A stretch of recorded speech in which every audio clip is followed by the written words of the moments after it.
your family and household isn't united, if your street isn't united, if your suburb isn't united, then how can your city or your state or your country be united? Sarah, in my mind, is synonyms with the word glebe. Glebe is a suburb in Sydney. It's a small suburb, but a vibrant suburb. It is loud. Its culture is deafening. Its grit is strong, and its character beautiful. And that's what Sarah is. Sarah was born and raised in Buffalo, New York. She worked in New York City and hustled her way in the hospitality industry, but she really had a love for nutritional health, wellness, and what made our bodies and minds feel good with food. She left New York City with her now husband, moved to Australia, and now resides in Glebe with her son, Benny. I met Sarah applying for a job at The Source, which is a bulk food store that offers a zero waste shopping experience. She was and is a manager there. I can't wait for you to hear her story. Baby, what's that like? It's a lot of the time. It's the one thing you forget when you like thinking about starting to have children. It's like, unless you've had a child in your care for a set period of time, you kind of forget that it is 24 hours a day. So there's no breaks. But it's amazing. It's incredible. The way that your mind and body literally, scientifically, physiologically transforms, and then metaphorically with just the amount of love and amazement you feel. It's amazing. Yeah. And it's all the time. How did you spiritually transform? Oh, it's you have this thought in your head as growing up of like one day you'll have a baby and you just imagine what that would be like. And then you have them physically in in your body, and you can feel in the presence of their soul within you. And there's this other being that's different from your own, and you're getting to know one another even before they're into this world. And then they're physically in your arms and you're looking at your baby, and it's from there your heart just explodes with like fireworks. The thing that they say mother's intuition, it's like it's a real thing. It's you can feel when something needs to happen, or like they turn just so because you've been getting to know one another before they were actually here, you actually can action something that they respond to, and you're like, wow. I think it's that connection that our souls have already had that makes it that much easier with that caring for him now. So that intuition that you're talking about, was that there before Benny? Yeah, I would. The word that I've always used for it is the innate part of your body. I had studied holistic nutrition in the past, and other students would work on each other, kind of thing, like practical. For example, there were palpation points in the body that are connected to organs and nerves, and it would be there that you would press a point, say here into your liver, where you would be asking innate, okay, is this detoxification system? Is there some imbalance there? Is it maybe connecting with the digestion? Is there some sugar imbalancing happening that's overwhelming it?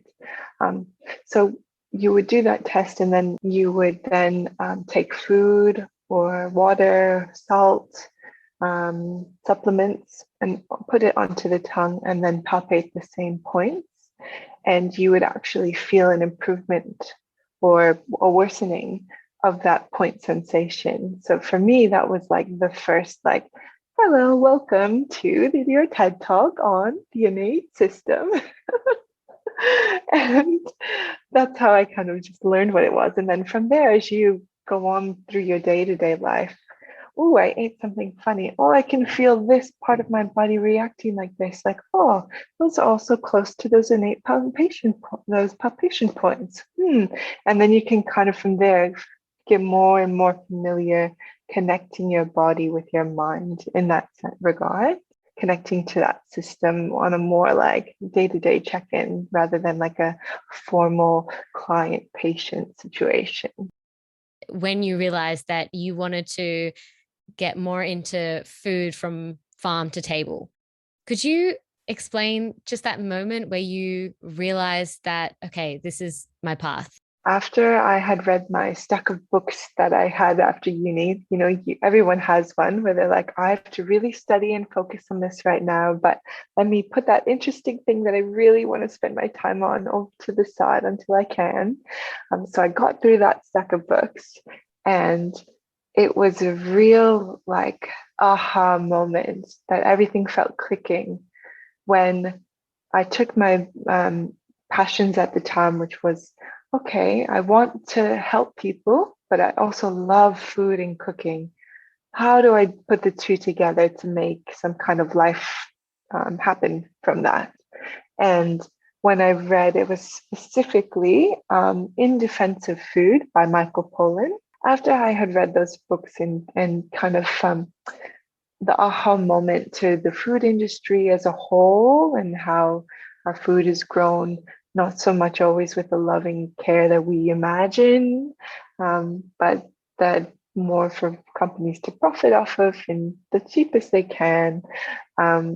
So that really started me on the journey of looking for some food that's grown close to where I was living and how that can impart more nutrition into the food itself because of timeline of from when it was picked to when it was eaten. Not to mention the fact that you can actually ask the farmer, hey, did you spray this with anything? What did you plant there a couple of years ago? How long has your family been farming? How long have you been on this land? Well, questions like that, you can actually ask the questions to see how the where the food's background is from, not trusting some little sticker that you unwrapped a plastic covered item to discover where that food came from. So I read that book, I had this whole aha moment. And then when I came back home to Buffalo, where my parents lived and I grew up, looked for a job, found within a couple kilometers from my home that I could cycle to, a farmers and artisans, all tiny local grocery store that had just opened while I was away. And it was an artisanal baker and a seventh generation farmer. And they made it was perfect. It's that huge confirmation like, yes, you have found the journey that you need to be on and the industry section that you need to be in. What did that confirmation feel like internally? I use this metaphor also with my relationship, but it's like you're closing having a blindfold over your eyes, about to cross a river, and there's stepping stones, and the blindfold is on, and you take the next step, and you know it's going to be there because you have that much trust in, like, okay, I felt this feeling, let's take the next step. What was that like, knowing that this person is going to be my person for a while? It was really, you just get a little bit more comfortable in yourself. Wait, maybe that sounds a little silly that a different person can make you feel comfortable in your body, but in my case, it kind of was just because I had all these aspirations for travel and, being a bit braver, I guess, to kind of get me out of my comfort zone. And I had gotten out of a relationship that was pretty it was more one of those relationships where it's like, oof, kind of one-sided and yeah, you put effort into it, but it's not appreciated. So I came to my senses like, right, straightforward answer, yes, no. Okay, no, great. Take care. And it was at that moment that I literally wrote myself a journal entry to the universe of, please, I would just like a friend, someone who I can hang out with my interests and didn't necessarily need to be a romantic relationship, but a true friend that I could share my passions with. And, like a month later, here comes a Facebook request from this guy that was in my class at university. Our families are so similar, that so much so that the very first time I walked into his house when his family was all home and everything, kind of thing, um, sat down at the kitchen table, and it was like I just jumped into the conversation and everybody laughing like normal, like I was always there. It was very comfortable. That's I guess why I've described it as comfortable in myself, because I've never felt that at home, meeting another people that I just met kind of situation. And the more we spent time together and shared dreams, aspirations, the more I was like, yeah, I could do that. Like, let's do that together, kind of thing. You've shared a lot together. You've shared an apartment together. You've shared the same industry together, and now you share a child together. What's the difference? Learning how to communicate nicely. It goes from, communicating in your joking way to with no added pressure to like an immense time sensitive, sleep deprived pressure that needs all your attention all the time. They say tests are what help you to grow, right? So it's a big test in order to grow. Another test that you went through was when your mother was diagnosed with cancer. You had to work on your trust in God, and that provided space for growth. You tell me what that was like for you when you found out that your mother had breast cancer. So my mother's relationship and my relationship has been, when I was closer to that age and younger, like it was a struggle, our relationship. Um, she was much closer to my sister than she was with me. I had just graduated uni.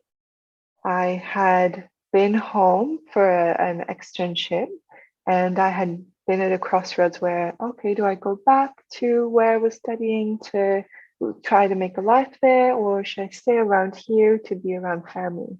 And it was at that crossroads that when she was only 46 years old, was diagnosed with breast cancer. And it was a huge challenge for her to take on, being a healthcare provider. She's a nurse practitioner, so which in the US is like a GP. So she was so used to taking care of other people for so many years that her to be this ill, it was a lot for her. And given our relationship in the past, it was like, wow, okay, I really need to step up into this place for her, and here's my opportunity. So it was a bit of a, okay, shake your fist at the sky moment, like this woman who gives so much of herself to other people, how can this happen to her? But in the end, I realized the that okay, that's not the time for anger. It's not the time for why. It's what what can we do? And what I was able to do was graciously having that time, which is such a gift we take advantage of. But to have the time to say, nope, I'm going to stay here. I'm going to step up and take care of you. That was a really huge blessing to be able to do that. Special. And it ultimately changed our relationship because she started to see me as someone responsible, someone who was caring. So, yeah, there was a blessing within it that came from it.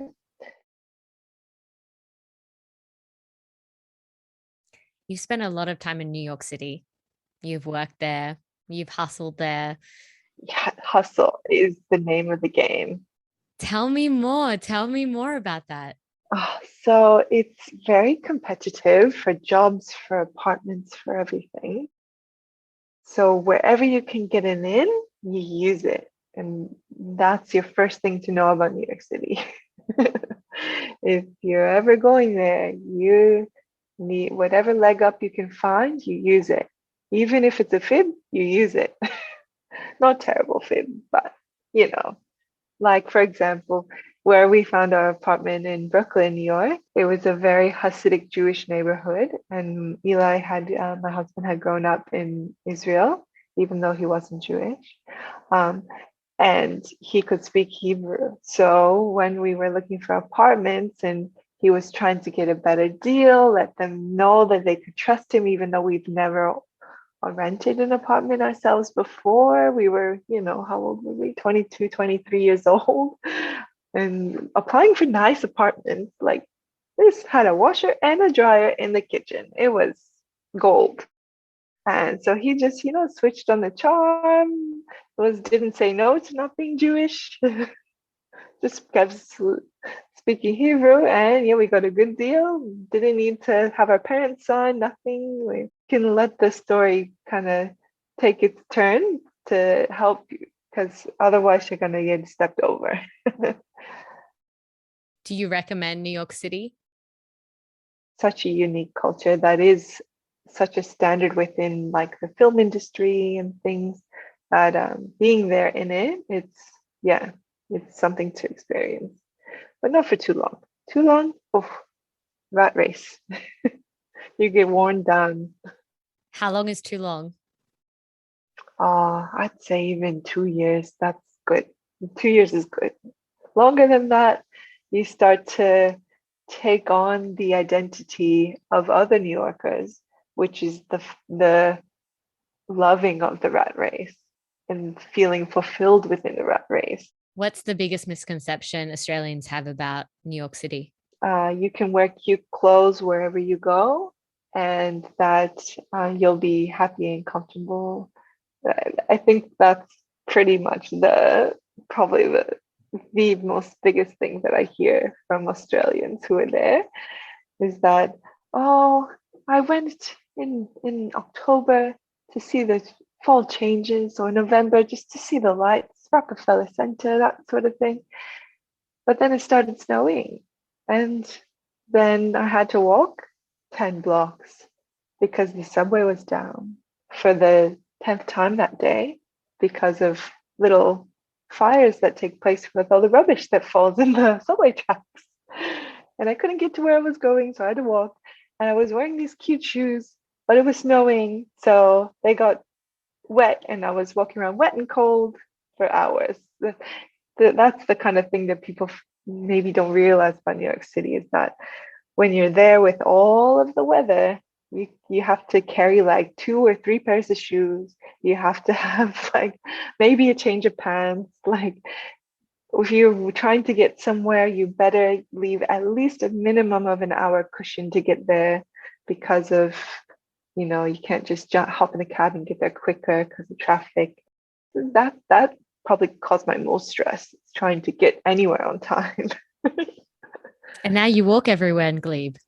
Yeah, can you tell why I'm such a Glebe local? I'm like, I used to have to take the subway for an hour every day to get to work. And then even then, there would be times that I was running late. Part of it is the mental attacks on you. There's a lot of homeless people there, a lot of people with mental illness. So almost every day you get into have an altercation with someone with a mental illness coming at you in your subway car, on the station, walking down the street. And that's also really taxing. But you wanted out. This was another confirmation, actually. We were walking to some cool little pop-up that was taking place in the suburb next to us. And we ran into the ex-girlfriend, I would call her, of the chef that Eli had worked for. And he had moved to Australia a few months earlier to take over that restaurant, which was another part of the Momofuku restaurant group. And she was literally texting with him at that moment and said, "Oh, hey, I just ran into Eli," while we were talking about her trip she had just gone on. And he said, "Oh, tell him I need people. Does he want to come?" And after that conversation, we had this look in our eyes. We both had the same look. We were like, our lease is up in like 2 months. like we could if we wanted to. And we were like, oh, let's try, let's ask him more about it. When you left New York City, you had, at that point, you had studied nutrition, you had been to culinary school, you had also studied holistic nutritional therapy. How did your relationship evolve with Glebe? Mm. Well, when we first moved here to Australia, um, Eli had some friends back from Israel that he had known who lived here, who we stayed with for maybe 3 months until we decided to find a place for ourselves to get settled. And so they were in Leichhardt, so we were in Leichhardt for a couple of months. But I had heard on, I think maybe Facebook or something, about the Glebe Street Fair. So I decided, hey, why not? Eli's working. Let me go right over there and check it out. And that was my first interaction with Glebe. And I thought, you know what, this reminds me a lot of Brooklyn. There's so much culture and people of varying demographics and ages. I'm one of those people, because I like the farm to table, I look for also local businesses to support to help connect. Yeah, I started to really love and pick up the community vibe here. And yeah, that's what drew me further and further in. Now you're on the Glebe Chamber of Commerce. What would you recommend to other people who want to immerse themselves into a new community? Get out of the car, maybe get a bicycle or just walk and see what you find, because there is so much on every corner, on every street that to take in and learn about and people to learn from. And that really helped me to make more connections to my community. If your family and household isn't united, if your street isn't united, if your suburb isn't united, then how can your city or your state or your country be united? Therefore, then the world. So for me, it's really important to kind of get to know what's around me, make connections, in order to, yeah, just to be active in my community. So yeah, shopping at those little mom and pop type fruit shop, veg shops, and yeah, even just making the decision to not always go all the way to the shopping center, to the to the post office, or to the like a Coles or a Woolies type, but to make little connections with the shop owners along the suburb was important to me, to support them, because more likely than not, they probably live close by too. So, I'd be supporting my neighbor, right? For people who don't know what a Bahai is, can you please explain that to our viewers and listeners? Sure. First, I'll spell it because I hadn't ever heard of it either before. I was born and raised Catholic. It's spelled Baha'. It's a religion that comes from Iran originally, so Persian. And it's the idea is that all the world religions agree in the fact that a new manifestation of God comes in about every 1,000 years or so. So you have someone like, let's see if I can get it in the right order. I think it goes Zoroaster, Krishna, Buddha, Moses, Jesus, then Muhammad, and then in the Baha'i perspective, then comes the Bab, who was in 1844 is when things kicked off with the Baha'i faith, in that there's a twin manifestation situation, the Baha'i faith. So he was the first, and he made the way, or was the Bab, which in Arabic, I believe, means the gate. So he was the person the manifestation then to open us into the next age of humanity, of its maturity, I guess you could phrase it as. And then in 1865, I think if my year is correct, 1864, 64, Baha'u'llah then was the next manifestation of God, who would then go on to start the Bahai faith. So first the Bab had Babis, which were heavily persecuted and exterminated by the Muslim faith in Iran. And then from there, the Baha'is came from Baha'u'llah.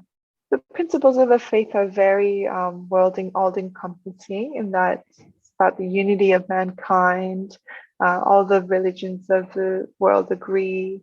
Then the quality of men and women, the balance between science and religion. There's no clergy, so there's not someone standing at the front of a space telling us things about the faith or how to interpret it. It's all about independent investigation of the truth. Where did your love for dogs come from? Oh, I had dogs when I was little, and I had a very close relationship with my dog from when I was in middle school to high school, Jack. In New York City, you used to take care of dogs, walk dogs, and even in Glebe, that hasn't stopped. So my relationship with my dog Jack definitely stemmed my deep love of dogs, just because of how much I could emotionally rely on him. And, when you kind of just need to be by yourself, but you don't want to be alone, like, man, dogs are always there for you. So we would have this like trust, and then we would go walking in this park, and I would go this way, he'd go that way. We'd meet at the same point, or we'd go swimming and stuff. It was such a great dog. But that's kind of where my true love for dogs came from, our relationship. And then when I was in New York City, after I had left the restaurant industry, I had discovered this, was it a web? I think it's kind of before apps were really, maybe it was an app. It's called Rover, and it was like a service where you could make a profile and offer to sit people's dogs while they were on a holiday, or you could just offer dog walking. So I was like, yeah, sure, you can make money and set your own prices. Okay, let's try it. So yeah, I did that, and kind of at about the same time, there was this TV program on the Discovery Channel called what's it called? Dog Whisperer. And I was enthralled. I was like, oh, what is this? Knowing Was that what the another dog is confirmation? thinking. Yes, I was more of like, what? This is a real thing. You can kind of get to know about dogs and what's in their mind. So yeah, watched every single episode. I was so enthralled with. I loved it. And so the true sense of it is called dog psychology. So I would call myself a hobbyist dog psychologist, where I just watched all these shows and read his books and thought it was, I could kind of catch on to it worked. What I learned from it, I would apply to the dogs that I was minding or walking. And I knew what was the issues with some of these dogs, that I would then talk to the owners, like, okay, so, I noticed this behavioral thing. Like, if we do this, and if you take this on the way you behave with your dog, like, we can see some improvements of this behavior. So yeah, and it ended up being like people would want me to train their dogs and train them essentially. I was like, well, I'm just watch TV, but okay, let's do it. And Can you give me an example? what was her name? Her name was Raymond James. It was named after that Nashville show. She was a little pit bull puppy, and she was just full of beans, would drag you all over the place to go on walks and stuff. And the owner was like, please, she was in the music industry, so she worked a lot and was out of town a lot. And so she had gotten this puppy, and she just didn't know what to do. She was just clueless. She just never had a dog before and had this really rambunctious pit bull puppy. So that can be a dangerous situation, especially in a city like New York, because when you don't have lots of space to run around and you yourself are stressed running around, dogs have trouble, they have issues. And a situation like that could easily ramp up to be an aggressive dog issue. So I was teaching her this, and in the dog psychology from that program that I mindset was that your energy, the owner's energy, is what affects the dog's energy. So it's not that the dog is feeling full of beans, or excuse me, like excited, overexcited to go outside. Okay, you're feeling really excited to like, and you're talking to the dog really high pitched. Do you want to go for a walk? Let's go. Like you're giving all of that excitement to the dog. That's why the dog's behaving that way. Or if it's a little dog and the dog's really yappy and nasty when you're holding it, it's not that the dog is like angry at people, it's that you're feeling insecure and you're holding onto the dog to make yourself feel more secure within yourself. And that makes the dog nervous because you're supposed to be in charge, not the dog, and the dog's trying to step up for you. Yeah. So anyways, this Raymond James dog, she just needed more exercise and discipline.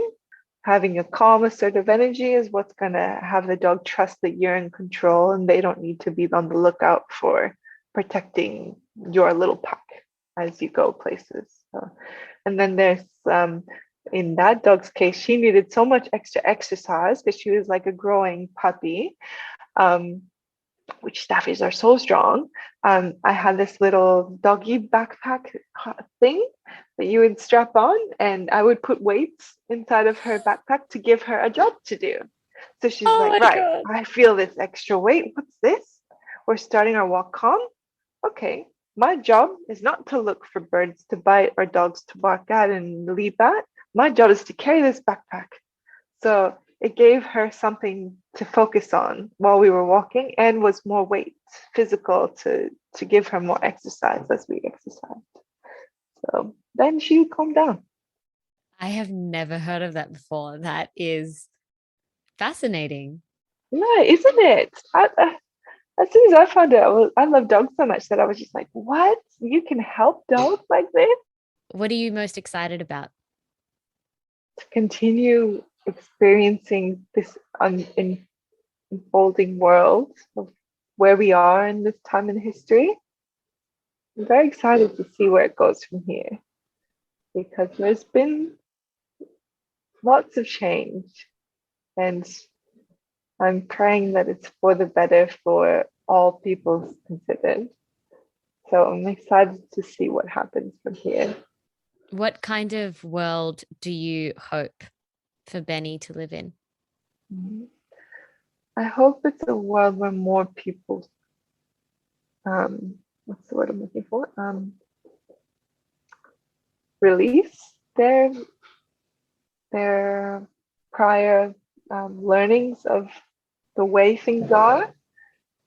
Detach, that's the word I was looking for, to detach from the idea of the way things were and to more embrace that we are all world citizens, not that a nationalistic type of or culturalistic type of identity, but more of what we are all world citizen type identity, and to their approach the issues that arise.